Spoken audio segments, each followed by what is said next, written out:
आज का वातावरण कुछ अलग सा लग रहा है। नमस्ते मित्र, आज पराक्रम दिवस है।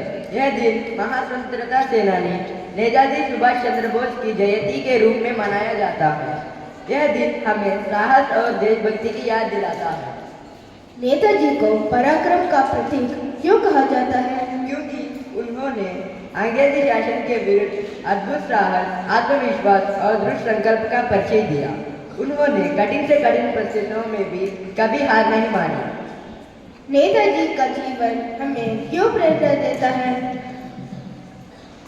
नेताजी का जीवन हमें सिखाता है कि देश की स्वतंत्रता के लिए त्याग और बलिदान आवश्यक है। उन्होंने अपने आराम पद और व्यक्तिगत सुख को त्याग कर देश सेवा को अपना जीवन लक्ष्य बनाया। नेताजी का सबसे बड़ा योगदान क्या माना जाता है?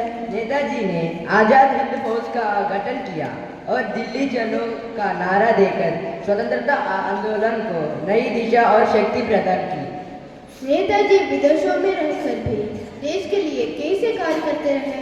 उन्होंने विदेशों में रहकर भारतीयों को संगठित किया, अस्थायी स्वतंत्रता भारत सरकार की स्थापना की और पूरे विश्व को भारत की स्वतंत्रता की आवश्यकता से अवगत कराया।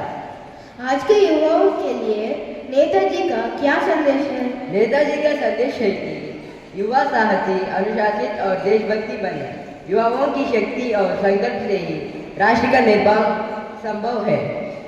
तो पराक्रम दिवस पर हमें क्यों संकल्प लेना चाहिए? हमें यह संकल्प लेना चाहिए कि हम ईमानदारी, परिश्रम और अनुशासन के साथ देश की उन्नति और एकता के लिए कार्य करेंगे।